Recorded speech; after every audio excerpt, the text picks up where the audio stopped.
আমার প্রিয় ও স্নেহের 2026 সালের নতুন বছরের ক্লাস 9-এর ছাত্রছাত্রী বন্ধুরা, আশা করি তোমার সবাই ভালো আছো। আজ আমরা যে বিষয়টি নিয়ে আলোচনা করব ক্লাস 9-এর থার্ড ইউনিট টেস্ট অর্থাৎ ফাইনাল পরীক্ষার ভূগোলের প্রশ্নপত্র নিয়ে। দেখো সরাসরি স্ক্রিনে আমার ক্লাস 9-এর ভূগোলের প্রশ্নপত্রটা দেখতে পাচ্ছ। ফুল মার্কস তোমাদের রয়েছে 90, সময় তোমাদের রয়েছে 3 ঘন্টা 15 মিনিট। প্রথম বিভাগ ক, একের দাগে বিকল্পগুলি থেকে সঠিক উত্তর নির্বাচন করে লেখো যে কোনো 14টি প্রশ্নে, মানে 1 করে 1 × 14 = 14। কে প্রথম ঘোষণা করেন পৃথিবীর আকৃতি গোলকের মতো গোল? পিথাগোরাস। নিশির সূর্যের দেশ বলা হয় গ্রিনল্যান্ডকে, নরওয়েকে, সুইডেনকে, ফিনল্যান্ডকে। নরওয়েকে। কলকাতা ও গ্রিনিচের মধ্যে স্থানীয় সময়ের পার্থক্য 5 ঘন্টা 30 মিনিট। প্রদত্ত কোন গ্রহটির আবর্তনের দিক সম্পূর্ণ আলাদা? উত্তর হবে শুক্র। আবহবিকারের ফলে সৃষ্ট হয় রেগোলিন। শিলায় মরচে পড়ে যে বিক্রিয়ায়, তা হল অক্সিডেশন। প্লায়া হ্রদকে কেন্দ্র করে কোন ধরনের সমভূমি গড়ে ওঠে? পেডিমেন্ট। পাকিস্তানের সল্ট রেঞ্জ একটি স্তূপ পর্বত। মৃত্তিকার এ স্তর থেকে বি স্তরে পদার্থের অপসারণ হল ইলুভিয়েশন। অস্ট্রেলিয়ার ঘূর্ণিঝড়কে বলে উইলি উইলি। পর্বতের ঢাল বরাবর শিলাস্তরে হঠাৎ নিম্নগমনকে বলে ধস। উত্তরবঙ্গের ত্রাস বলা হয় তিস্তা নদীকে। পশ্চিমবঙ্গের সর্বোচ্চ শৃঙ্গ সান্দাকফু। যে স্কেল সর্বজনীন তা হল ভগ্নাংশ সূচক। জিওগ্রাফি গ্রন্থটির লেখক হচ্ছে টলেমি। বিভাগ খ, 2-এর দাগে বিবৃতিগুলি সত্য হলে ঠিক এবং অসত্য হলে ভুল লেখো যে কোনো 6টি। প্রথম, কোরিওলিস বলের প্রভাবে পৃথিবীতে বায়ু ও বায়ু স্রোতের দিক বিক্ষেপ ঘটে, ঠিক। পৃথিবীর আবর্তন গতির জন্য নিয়ত বায়ুর দক্ষিণ গোলার্ধের ডান দিকে বেঁকে যায়, ঠিক। একই গোলার্ধে 2টি স্থানে দ্রাঘিমা যোগ করে দ্রাঘিমার পার্থক্য নির্ণয় করা যায়, ভুল। মানচিত্র পৃথিবীর একটি দ্বিমাত্রিক উপস্থাপনা, ঠিক। তৃষ্ণার্ত ফসল হলো ধান, ঠিক। ভূমিকম্প মাপার যন্ত্রটি হলো সিসমোগ্রাম, ভুল। ভারতের প্রথম কাপড় কল পশ্চিমবঙ্গে রিষ্টায় গড়ে ওঠে, ঠিক। ভগ্নাংশসূচক স্কেল হলো ইককিন স্কেল, ঠিক। উপযুক্ত শব্দ বসিয়ে শূন্যস্থান পূরণ করো। পৃথিবীর একমাত্র পরিক্রমণ করতে সময় লাগে, মানে পৃথিবীর একবার পরিক্রমণ করতে সময় লাগে 365 দিন। পৃথিবীর ভূবৈচিত্র্যক মানচিত্র প্রকাশ করে ড্যাশ সংস্থা survey of India. Dwarakeswar Shilabati নদীর মিলিত প্রবাহকে বলে ড্যাশ রূপনারায়ণ। ড্যাশ হলো সক্রিয় অবিরাম আগ্নেয়গিরি স্ট্রাম্বলি। ড্যাশ স্তরকে ইলুভিয়েশন স্তর বলে, বি। পশ্চিমবঙ্গের একটি খরাপ্রবণ জেলা হলো বাঁকুড়া।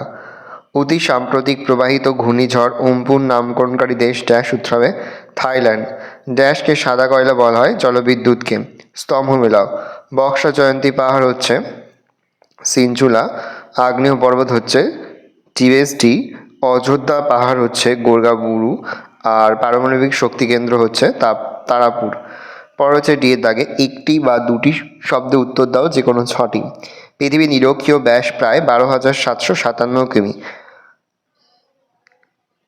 ক্যালডেরা কি? ক্যালডেরা হলো আগ্নেয়গিরি বিস্ফোরণ। পরিচালন স্রোতের প্রবক্তাকে আর্থার হোমস।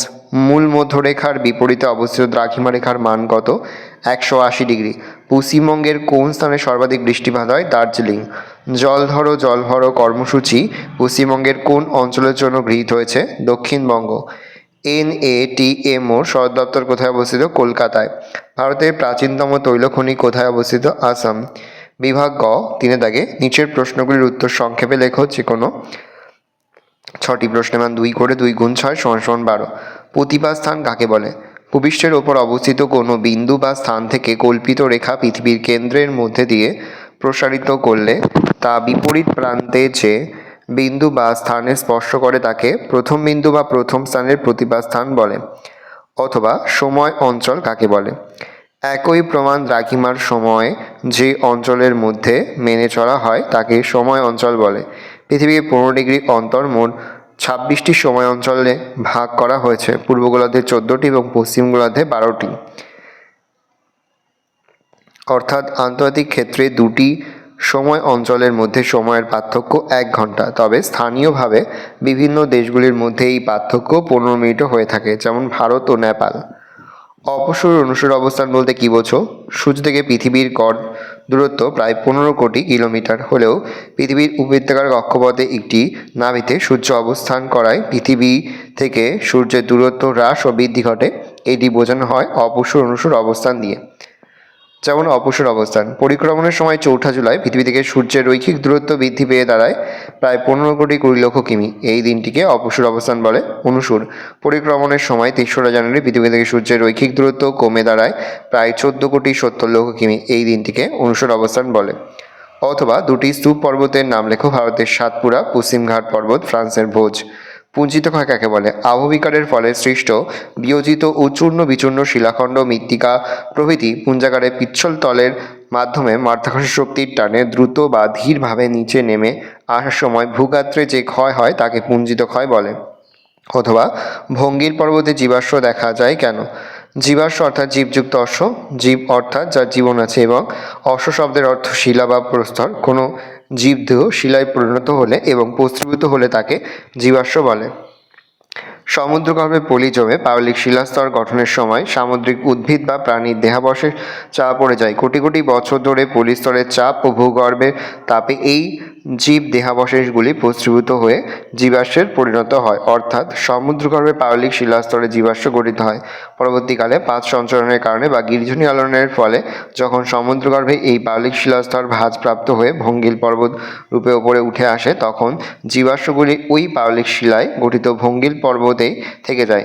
এই কারণে ভঙ্গিল পর্বত বিভিন্ন ধরনের জীবাশ্ম দেখা যায়। হিমানি সম্প্রপাত কি? পর্বতের ঢাল বেয়ে মধ্যাকর্ষণের প্রভাবে বিপুল পরিমাণ হিমরাশি বিস্তীর্ণ অঞ্চল জুড়ে নেমে আসায় ঘটনাকে হিমানি সম্প্রপাত বলে। সৃষ্টির কারণ: অতিরিক্ত তুষারপাত, উষ্ণতা বৃদ্ধি, প্রবল বায়ুপ্রবাহ, ভূমিকম্প প্রভৃতির কারণে হিমানি সম্প্রপাত হয়ে থাকে। অথবা হরপাবান কি? হঠাৎ ভারী বর্ষণের ফলে পার্বত্য অঞ্চলে বিশাল মাত্রায় দ্রুতগতি সম্পন্ন জলপ্রবাহ ঘটে, তাকে হরপাবান বলে। এর ফলে পার্বত্য ঢালে জলপ্রবাহের সঙ্গে সবকিছু ধসে নিচের দিকে নামতে থাকে এবং ব্যাপক হারে জীবন ও সম্পদহানি হয়।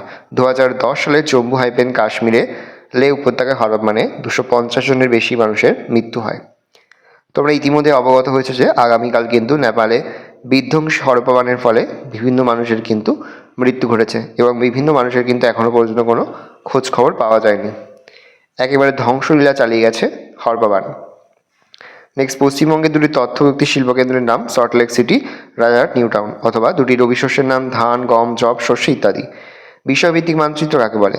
প্রাকৃতিক, ভূপ্রকৃতি, জলবায়ু, মাটি প্রভৃতি, অর্থনৈতিক, কৃষি, শিল্প, বাণিজ্য, পরিবহন, সাংস্কৃতিক, জনসংখ্যা প্রভৃতি ইত্যাদি বিভিন্ন বিষয়ের কোনো একটির ওপর ভিত্তি করে যে মানচিত্র তৈরি করা হয় তাকে বিষয়ভিত্তিক মানচিত্র বা থিমেটিক মানচিত্র বলে। উদাহরণ: নদ নদী মানচিত্র, আবহাওয়া মানচিত্র, জনসংখ্যা মানচিত্র প্রভৃতি।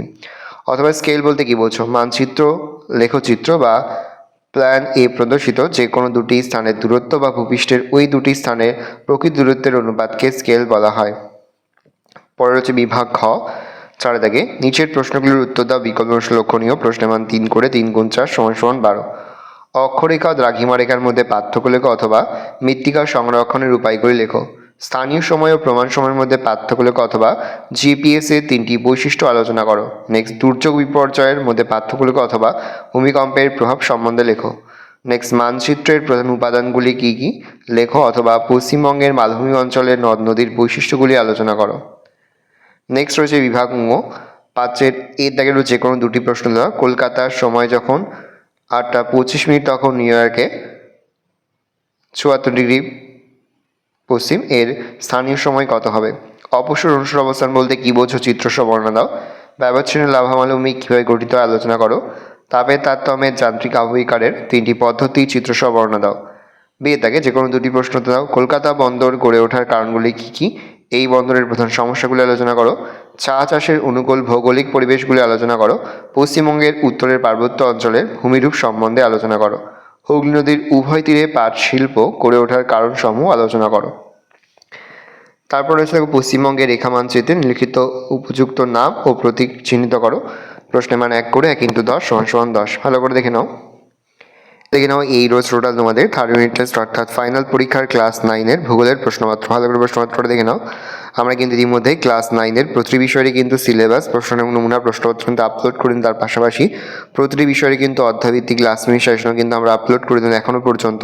সেই ভিডিওগুলো না দেখে থাকো, ভিডিওগুলো কিন্তু তাৎক্ষণিক সকলকে জানাই আগাম পরীক্ষার অনেক অনেক শুভেচ্ছা এবং অভিনন্দন। আশা করি সকলের পরীক্ষায় খুব ভালো হবে। আশা করা যায় প্রতি বছর নেই এবছরও তোমরা কিন্তু আমাদের সাজেশন অংশ থেকেই প্রতিটি প্রশ্নে কিন্তু পরীক্ষাতে কমন পেয়ে যাবে। সেহেতু আজ আমি যে প্রশ্নোত্তরগুলি আলোচনা করলাম, প্রতিটি প্রশ্নোত্তরই কিন্তু অবশ্যই তোমাদের খাতা থেকে তোমরা কিন্তু মুখস্থ করে ফেলবে। আর কোনো প্রশ্নের উত্তর লিখতে বা বুঝতে কোনো রকম অসুবিধা হয় তাহলে কিন্তু নির্দ্বিধায় কমেন্ট করে জানাতে একদমই ভুলবে না।